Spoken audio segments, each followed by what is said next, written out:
barcode itu adalah suatu kode ya, suatu kode yang dalam hal ini kodenya dicetak dalam bentuk grup-grup ya, dalam bentuk bar ya, diagram batang ya, atau juga dalam bentuk space ya, artinya dalam bentuk garis ya, di mana ya, batang dan juga baris tersebut itu bisa ditandai dan juga bisa di-scan ya di dalam komputer memori dan mengandung informasi yang ada di dalamnya sebagai sesuatu yang bisa diidentifikasi dari suatu label atas objek. Nah, itu namanya barcode ya.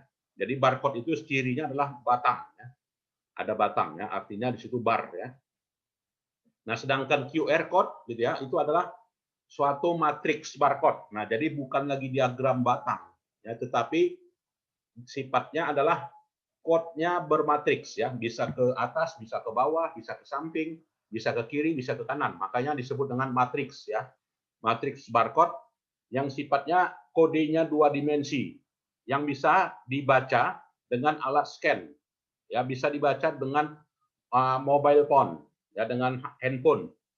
Ya, dengan handphone yang ada kamera atau juga dengan smartphone ya, sudah pasti bisa membaca yang namanya QR code.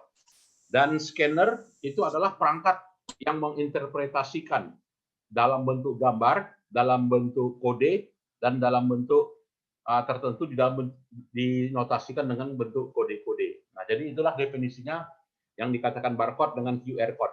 Jadi bedanya barcode dengan QR code di mana? Ya, kalau dia QR code tidak tergantung pada diagram batang ya. Tapi kalau dia matriks, QR code ya itu dalam bentuk matriks gabungan antar batang dan juga gambar ya.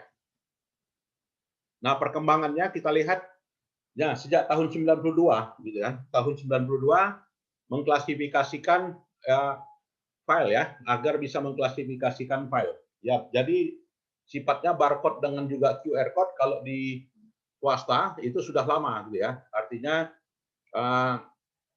kalau dalam yang namanya POS ya, point of sales swalayan gitu ya, itu udah teknologi barcode ini udah lama gitu ya. Artinya dari tahun 52. Nah, di tahun 2008 dan di tahun 2005 itu penerbangan ya sudah mulai menggunakan QR code dalam boarding pass pesawatnya. Nah, jadi QR code di pesawat ya sejak tahun 2005. Sedangkan di handphone ya 2008 ya mengimplementasikan penerapan QR code. Masing-masing di handphone udah bisa ya membaca QR code ya.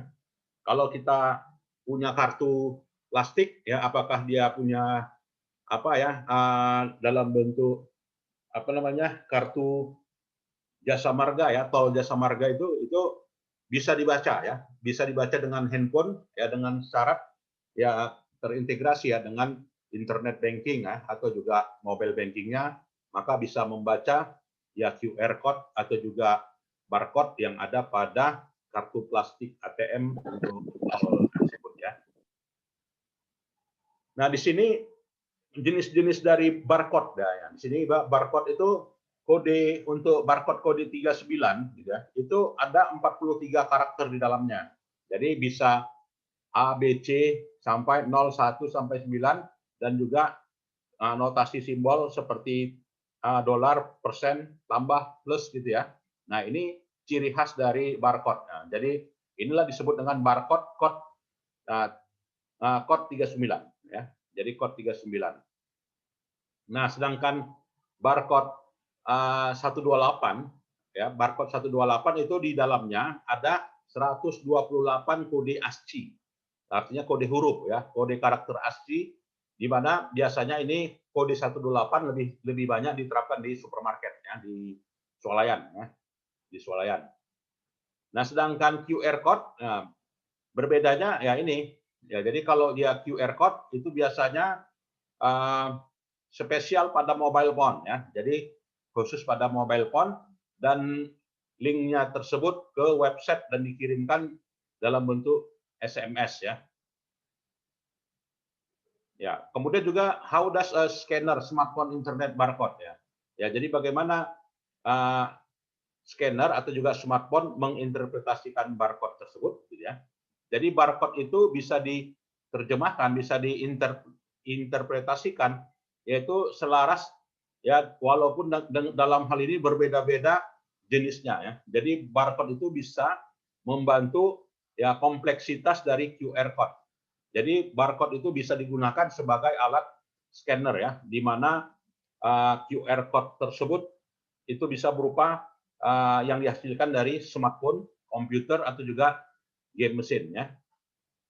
Nah, ciri dari barcode itu gimana? Nah, di sini perbedaannya diletakkan pada quiet zone ya. Jadi namanya ada quiet zone antara barcode dengan QR. Ini QR, ini barcode. Jadi bedanya di mana? Kalau dia barcode itu punya quiet zone, sedangkan QR code tidak punya quiet zone ya. Artinya tidak punya pemisah ya. Kalau dia barcode itu udah punya dia pemisah antara garis hitam dengan garis putih, ada pemisahnya ya. Nah, terpisah-pisah dia. Itulah namanya barcode. Tapi kalau QR code, ya QR code itu nggak ada terpisah. Nah, jadi misalnya tanda ini ya bisa terputus, bisa tersambung, bisa tidak gitu ya. Nah, jadi itulah yang membedakan antara QR code dengan barcode ya. Dan QR code tersebut yaitu punya apa ya? Yang namanya position maker, ya kan, format, version number dan juga alignment marker. Nah, di sini ciri-ciri dari QR code. Jadi nggak yang ciri khas utamanya adalah tidak adanya zona-zona yang memisahkan. Ya, tidak ada zona-zona yang memisahkan. Jadi tidak ada terpisah ya. Nah, jadi di sini terkandung informasi di dalamnya. Apakah dia jenis barang, kode barang ya. Nah, itu. Nah, ini diantaranya banyak diterapkan ya. Seperti misalnya alat pembayaran digital ya, seperti misalnya OVO gitu ya, yang menerapkan teknologi QR code gitu ya. Atau juga pada dokumen-dokumen ya, mulai dari kartu keluarga gitu kan, apalagi SK gitu kan, surat keputusan, itu semuanya sekarang sudah pakai QR code malah, ya bukan lagi barcode. Oke ya. Dan barcode di sini di-scan dalam 3 jenis ya. Jadi pada saat di-scan itu 3 jenis karakternya, yaitu yang namanya illuminator, converter, dan juga decoder. Kalau dia illuminator itu di apa kan ya, sepanjang garis yang terang ya, atau juga ada kode yang warna merah, itulah namanya illuminator. Sedangkan converter ya di sini bisa dibaca dari yang dipisah-pisahkan ya. Sedangkan decoder itu tugasnya adalah membaca sehingga menjadi sebuah informasi. Jadi apa yang terkandung di dalam kode barcode tersebut bisa dibaca, itu fungsi dari decoder ya, namanya decoder. Nah, jadi QR code di sini itu mengandung beberapa aplikasi dalam smartphone dan juga beberapa kode-kode yang diinterpretasikan di dalamnya menjadi sebuah kode yang bisa dibaca ya. Nah, di situ. Nah, QR code di sini menginterpretasikan kode tersebut ya di luar dari yang bukan zona. Jadi masing-masing dari modul itu diberi kode sebagai 1 dan 0 ya. Artinya kategori bit ya. Kategori bit 1 dan 0 ya. Jadi ada aliran listrik dan tidak ada aliran listrik. Nah, juga di sini QR code ya, QR code itu dibedakan ya dalam bentuk beberapa chat-chat, di mana chat-chat tersebut ada juga yang tidak bisa dibaca, yang disebut dengan error correction level ya. Jadi di situ error correction level tersebut ya tergantung pada versi ya, versi yang diusung ya dari QR code tersebut.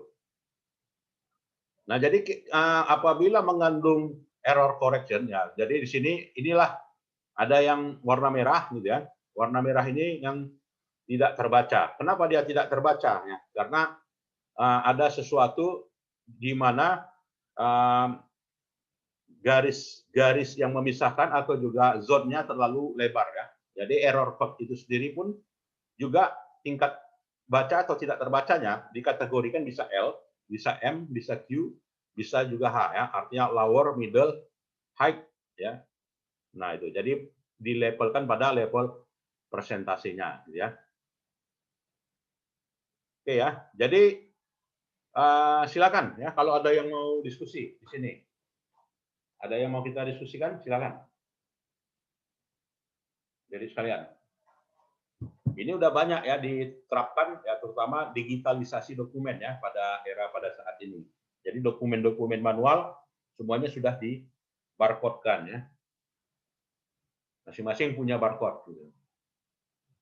Jadi kalau dia barcode ini sulit ya untuk sulit untuk dipalsukan. Gitu ya. Silakan, ada? Jadi kesimpulannya itulah ya, bahwasanya teknologi barcode dan juga QR code itu memang sedang populer ya, sedang populer diterapkan pada digitalisasi dokumen ya dalam menyajikan informasi ya, baik itu informasi akuntansi atau juga informasi non akuntansi. Jadi setiap dari barcode dan juga QR code itu ada terkandung informasi di dalamnya ya. Nah, ini sumber-sumbernya. Baiklah, silakan kalau ada yang mau diskusi. Cukup jelas? Jelas ya? Jelas, Pak. Baiklah. Ya, kalau cukup jelas itu sajalah ya perkuliahan kita hari ini. Lebih dan kurang ya. Oh iya, Pak. Mau nanya untuk yang soal teori akuntansi gimana ya, Pak? Kita udah 2 kali off. 2 kali off ya. Nanti kita Iya, Pak. masuk aja.